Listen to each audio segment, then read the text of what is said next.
Assalamualaikum warahmatullahi wabarakatuh. Selamat pagi siswa-siswi SD Negeri Dresi Wetan. Bagaimana kabarnya? Semoga semuanya dalam keadaan baik-baik saja dan selalu dalam lindungan Allah Subhanahu wa taala. Pada kesempatan kali ini mengisi materi kegiatan bulan Ramadan. Buku kegiatan bulan Ramadan telah saya bagikan kepada kalian semua. Bisa kalian simak materi yang pertama, yaitu tentang puasa, ya, menyambut bulan puasa. Sebelum memulai materi pada pembelajaran pada kali ini, mari kita berdoa terlebih dahulu. Semoga berjalan dengan lancar pembelajaran kali ini dan kita mendapatkan ilmu yang bermanfaat. Amin ya rabbal alamin. Berdoa mulai. A'udzubillahi minasyaitonirrajim. Bismillahirrahmanirrahim. Raditu billahi rabba wa bil islami dina wa bi Muhammadin sallallahu alaihi wasallam nabiyya wa rasula. Rabbi zidni ilman nafi'a warzuqni fahman thayyiba. Rabbi syrah li sadri wa yassir li amri wahlul 'uqdatam min lisani yafqahu qawli. Rabbi ighfirli dhunubi wa li walidayya warhamhuma kama rabbayani shaghira. Amin ya rabbal alamin. Oke, menyambut bulan puasa, materinya seputar puasa. Persiapan menyambut bulan Ramadan. Pada saat akan memasuki bulan Ramadan, hendaknya melakukan persiapan jasmani dan rohani. Misalnya, mandi yang bersih, merapikan rambut, pakaian, membersihkan tempat ibadah, tempat tinggal, dan lain sebagainya. Pokoknya kalau menyambut bulan Ramadan kita harus senang. Kita harus ceria, harus bahagia, karena bulan Ramadan adalah bulan ampunan bagi kita semua.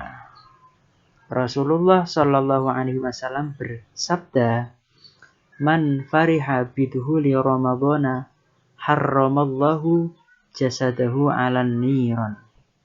Artinya, barang siapa yang bergembira dengan masuknya bulan Ramadan, Allah akan mengharamkan jasadnya masuk neraka. Terus yang akan kita lakukan pada bulan Ramadan yaitu puasa. Nah, puasa itu apa? Puasa menurut bahasa artinya menahan diri. Al-imsak kalau dalam bahasa Arabnya. As-saum lughatan al-imsak. Puasa menurut bahasa artinya menahan diri. Sedangkan menurut istilah adalah menahan diri dari segala sesuatu yang membatalkan puasa, dari mulai terbit fajar hingga terbenamnya matahari. Syarat wajib puasa. Orang yang wajib puasa itu siapa saja? Yang pertama, harus orang Islam. Selain agama Islam tidak diwajibkan untuk puasa. Mungkin tidak ada syariat puasa ya di agama lain. Kemudian yang kedua, berakal sehat. Kalau akalnya tidak sehat, orang gila atau orang yang sudah tua renta, sudah sangat tua, biasanya pikun, hilang akalnya, itu juga tidak wajib untuk puasa. Kemudian yang ketiga, baligh, sudah balik ya. Kemudian yang keempat, mampu melaksanakan puasa. Kalau belum balik ya, masih tamyiz, itu belum wajib untuk melaksanakan puasa. Tapi yang berkewajiban untuk mendidiknya adalah orang tuanya. Orang tuanya wajib untuk melatih anak tersebut supaya nanti kalau sudah balik terbiasa untuk melaksanakan puasa. kok kecil, masih kecil, belum diajari. Diajari itu nggak harus puasa sehari penuh ya, bisa nanti bertahap puasa setengah hari atau apa kok. Waktu kecilnya nggak diajari, kalau udah besar kok nggak mau puasa. Yang dosa itu dua-duanya. Orang tuanya berdosa, anaknya juga berdosa.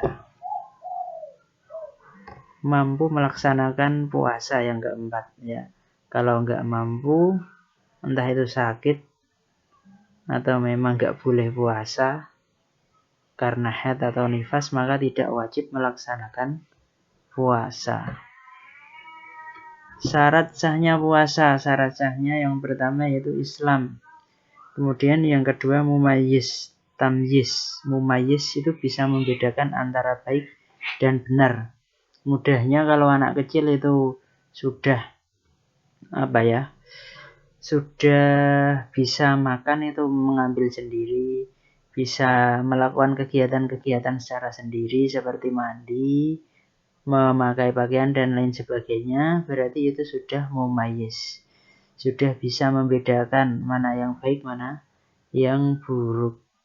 Kemudian yang ketiga suci dari haid dan nifas. Kemudian yang keempat, pada waktu diperbolehkan puasa. Kalau waktu yang tidak diperbolehkan puasa, seperti hari raya Idul Fitri atau Idul Adha atau hari Tasyrik, maka tidak boleh, hukumnya haram melaksanakan puasa dan puasanya tidak sah. Kemudian rukun puasa. Rukun puasa yang pertama, niat pada malam hari. Ini lafaz niat puasa. Niat pada malam harinya. Pokoknya pada malam hari itu harus niat nggak harus diucapkan. Niat tempatnya di dalam hati. Kok seumpamanya malamnya setelah sholat isya sudah punya niat, dalam hatinya sudah punya maksud untuk melaksanakan puasa, tapi ternyata malamnya tidur pulas baru subuh, nggak sampai sahur kok baru bangun, itu ya tetap puasanya tetap sah karena malamnya sudah niat. Adapun sahur itu kan hukumnya sunnah, kalau tidak dilakukan ya puasanya tetap jalan, puasanya tetap sah. Lafal niat puasa. Bismillahirrahmanirrahim. Nawaitu shauma ghadin an adai fardhi syahri Ramadhana hadhihi sanati fardhal lillahi ta'ala atau lillahi ta'ala. Enggak apa-apa. Itu juga bisa dibaca dengan kasroh ya.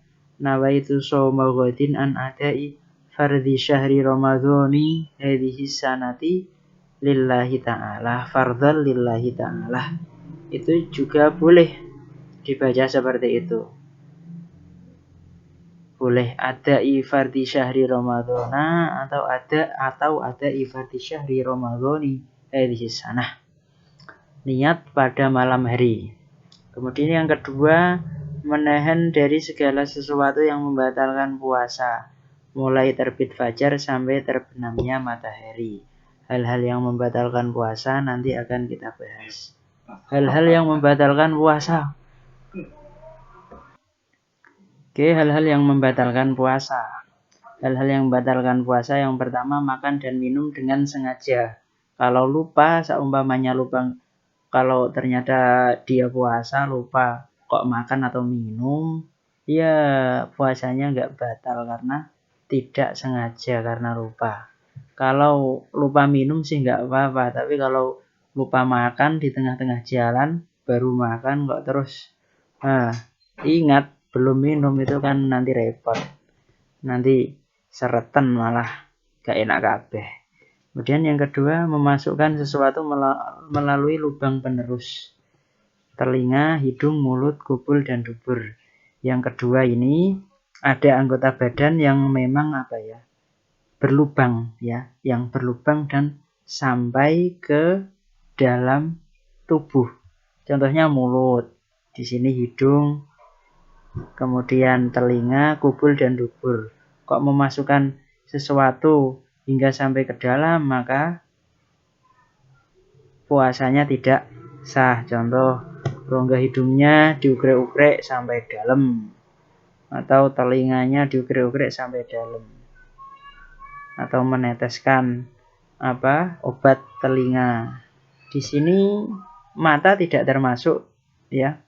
Mata tidak termasuk menurut mazhabnya Imam Syafi'i, ya. Kok biasanya kita puasa matanya sakit kemudian menggunakan obat tetes mata hingga terasa agak pahit, itu juga puasanya tetap sah. Kemudian yang ketiga, muntah dengan sengaja.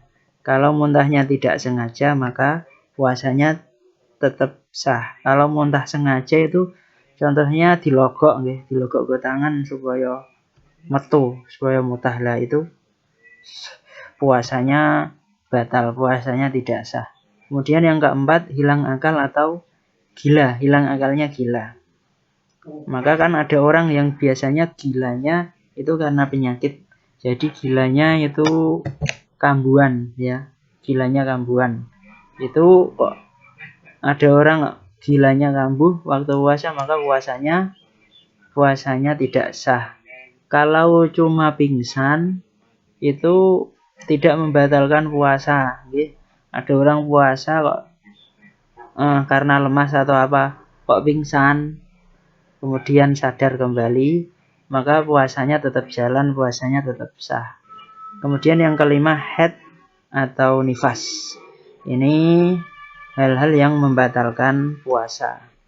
Kemudian selanjutnya, yang mendapatkan rukhsah atau keringanan boleh tidak puasa dan wajib mengganti di lain hari.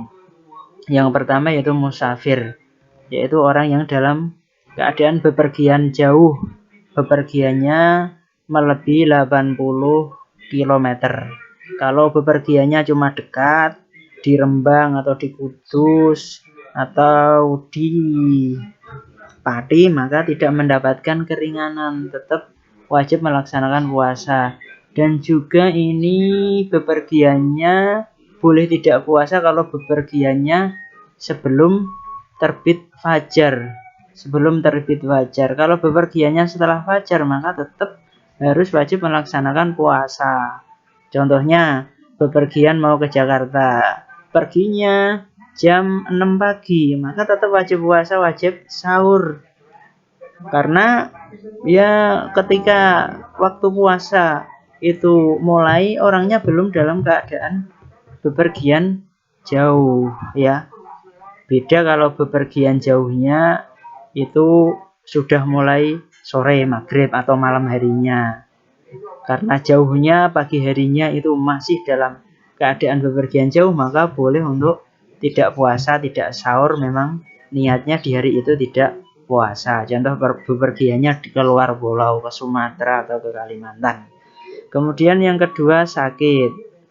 Kalau sakitnya kira-kira kok kalau digunakan puasa itu tambah parah atau menunda sakitnya itu benar-benar sakit, menunda kesembuhannya, maka boleh untuk tidak puasa. Kalau sakitnya ringan, sakit panu atau cuma pilek-pilek sedikit atau sakit gatal-gatal sekira masih bisa digunakan untuk puasa, maka ya tetap wajib untuk melaksanakan puasa.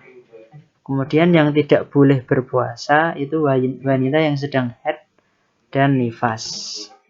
Kemudian ada tambahan, wanita yang sedang hamil dan menyusui, apabila ia tidak puasa karena khawatir dirinya sendiri, maka cukup mengganti puasa di hari lain.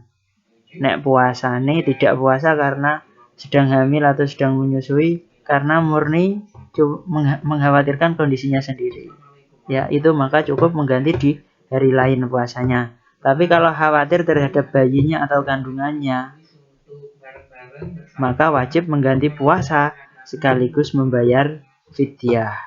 Kemudian yang kedua, orang yang punya hutang puasa dan belum bisa membayarnya atau menggantinya di tahun itu, maka ia wajib menggantinya di tahun selanjutnya. Dan juga terkena denda membayar fidyah. Seumpamanya kalian punya hutang puasa, ya, di tahun dulu, entah karena sakit atau karena apa, dan belum sempat membayarnya kok kok telah tiba Ramadan lagi, maka setelah Ramadan kita wajib untuk mengqadhanya ya. Kita wajib untuk puasa lagi sebagai gantinya yang dulu, plus kita wajib membayar fidyah. Kemudian hal-hal yang disunahkan dalam puasa, satu, menyegerakan berbuka. Kalau waktu buka itu segera untuk berbuka, tidak ditunda-tunda. Kemudian yang kedua, mengakhirkan sahur. Sahur dipepetkan di waktu imsak ya. Kemudian yang ketiga, mengerjakan sholat tarawih. Keempat, tadarus Al-Quran dan memperbanyak zikir. Yang kelima, memperbanyak sedekah, terutama sedekah memberi ngekei bukan ya, ngeteri gen wong buka karo pakanan sing dikai lah, itu ganjarannya malah tambah gede, pahalanya semakin besar. Kemudian yang keenam, menghindari hal-hal yang diperbolehkan tetapi kurang bermanfaat. Contohnya biasanya main gamenya itu kok kencang di waktu selain puasa, entah 2 jam atau 3 jam. Lah di bulan puasa itu kita disunahkan untuk mengurangi hal tersebut dengan mengisinya dengan hal-hal yang bermanfaat. Kemudian hal-hal yang dimakruhkan dalam puasa. Pertama, mengakhirkan waktu berbuka. Yang kedua, bekam. Yang ketiga, merasakan makanan dengan lidah, ngicipi makanan. Yang keempat, bersiwak atau menggosok gigi ketika lewat tengah hari. Kalau belum lewat tengah hari, itu tidak makruh. Contohnya menggosok gigi jam 8, jam 9, itu tidak makruh. Tapi kalau kelewat tengah hari, jam 12 lewat, maka hukumnya makruh. Kemudian yang kelima, mencium atau memakai wangi-wangian. Oke, maaf ya, ini ada beberapa gangguan suara ya, karena sore hari. Waktu ngerekamnya sore hari. Selanjutnya, manfaat berpuasa. Manfaat berpuasa, pertama, melatih diri mengendalikan hawa nafsu. Melatih diri mengendalikan hawa nafsu berarti kita nggak boleh cuma mengendalikan nafsu yang zahir seperti makan dan minum, tapi juga nafsu yang batin. Seumpamanya mudah marah, mudah menyinggung orang lain, atau mudah mengejek orang lain, atau sering melakukan hal-hal yang sebetulnya tidak terlalu bermanfaat. Semua itu harus dilatih, harus dikurangi ketika berpuasa.